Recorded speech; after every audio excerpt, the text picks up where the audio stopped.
Hello students, I am Caesar from Anarch Academy. I am a lecturer in English. Now I am going to teach you a lesson. The name of the lesson is REFUND. It is a play written by a Hungarian writer, FRITZ KARINTHY. He is famous for his literary works, Professor and Please. The play REFUND is a satire on the education system.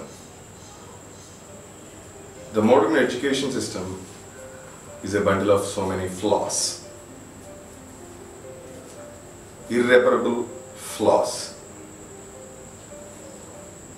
Imparting knowledge has been a shattered experience, and a student is not capable enough to exercise the knowledge which he is bestowed in his school or college environs. A good-for-nothing fellow goes back to the school in which he had studied. One day, a student by name Vasako comes to his school where he has studied and felt that he couldn't achieve any literary knowledge which is helpful to get a proper employment in his life. He demands a refund of the fees he had paid years ago as a student there. He claims that the education that was imparted in school had been of no use to him. He comes with a demand for the repayment of fees which he has paid. The reasons are quite apparent. His major claim is the education which has been imparted to him is of no use, and he doesn't have any proper use of that knowledge to have a proper survival in this competitive world. He claims that the education that was imparted in the school has been of no use. The principal of the school is in a fix as he doesn't know how to tackle the situation. The principal of the school is in a transfixed condition as he doesn't have any other go. So he is in a baffled position about how to handle this crisis. However, his teachers comes to his rescue. He requests his teachers to attend the meeting immediately so as to have a proper thought about how to rescue themselves from this humiliating experience. For teachers, it is an uncalled for event. If a student comes and says that you are not able to teach properly and I am not taught well, then a teacher feels as if they are incompetent in delivering knowledge to the learners. So they immediately called for a meeting and started discussing about how to escape from Vasakov's contriving plot and his conspiracy of humiliation against them. The teachers want Vasakov to appear for a test, as Vasakov has demanded for a re-examination.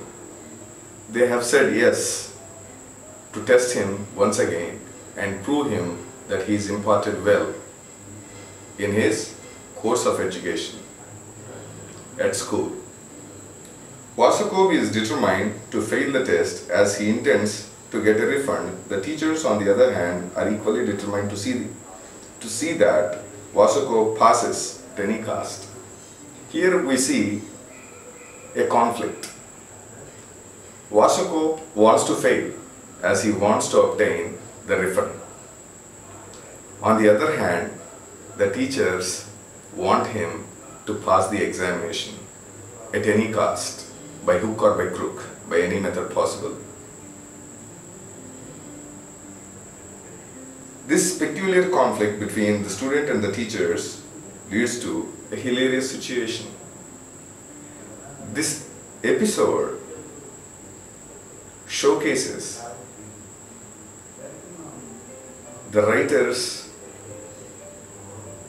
ability,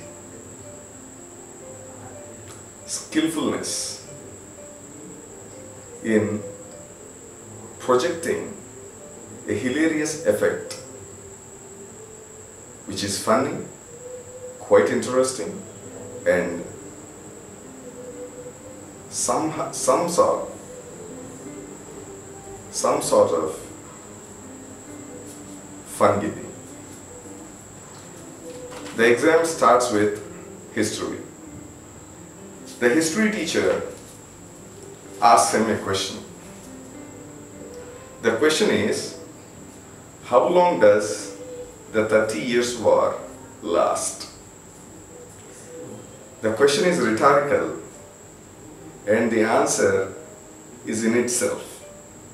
30 Years' War generally lasts for 30 years. And Vasukov was about to say 30 and controlled him and said third and didn't complete the full word. Vasukov gives an absurd reply, 7 meters. The history teacher is taken aback but convincingly argues that the answer is correct, explaining it in terms of the theory of relativity. The history teacher says the answer is absolutely right. 7 meters is compared in several approaches to science.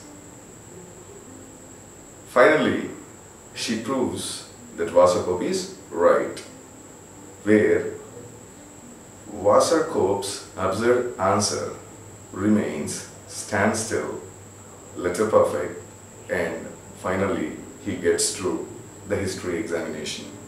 Next comes the physics examination.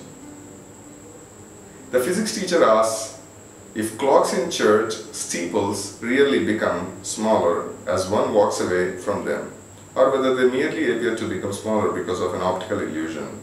Vasukov replies that objects become larger when he moves away from them, and adds that the teacher is an ass. The teacher is quick to link this epithet to his answer.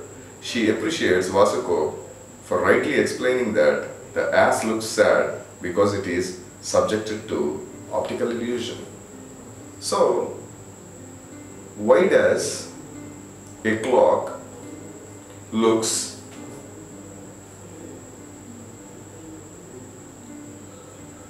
larger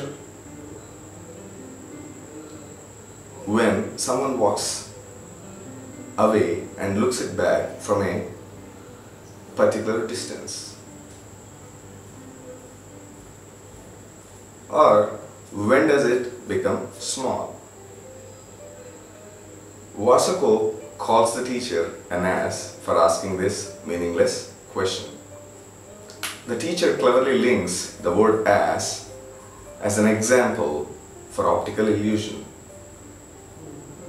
Ass becomes sad when it becomes an afflicted animal and becomes confused due to the impact of optical illusion. So optical illusion is clearly explained and understood by Vasukov, and the physics teacher says as he passed in the examination. The geography teacher questions Vasukov about the city of the same, which is located in Brunswick province. She asks a question. Where does the place same located? If the name of the place is same, Wasako feels that it should have been named as same and says same. Then the history teacher says he is right for giving this answer and declares he is good at geography. Finally, it is the turn of the mathematics teacher. The mathematics teacher says she will ask two questions. One is an easy one and the other is quite a difficult question.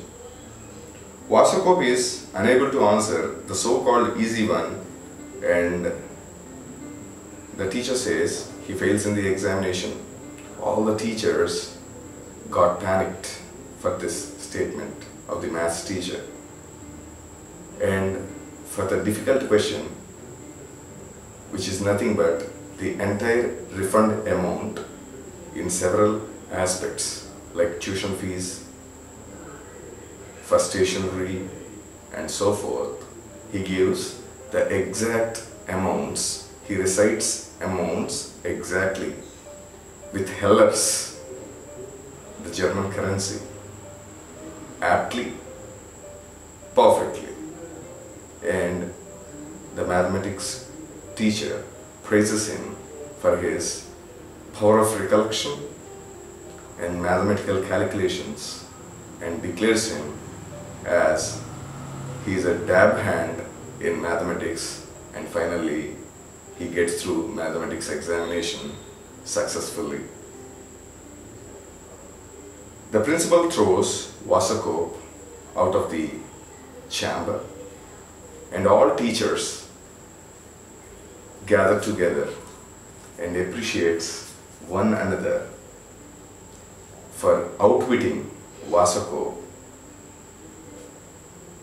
as he is a student with humiliating tendency and he wants to get back his refund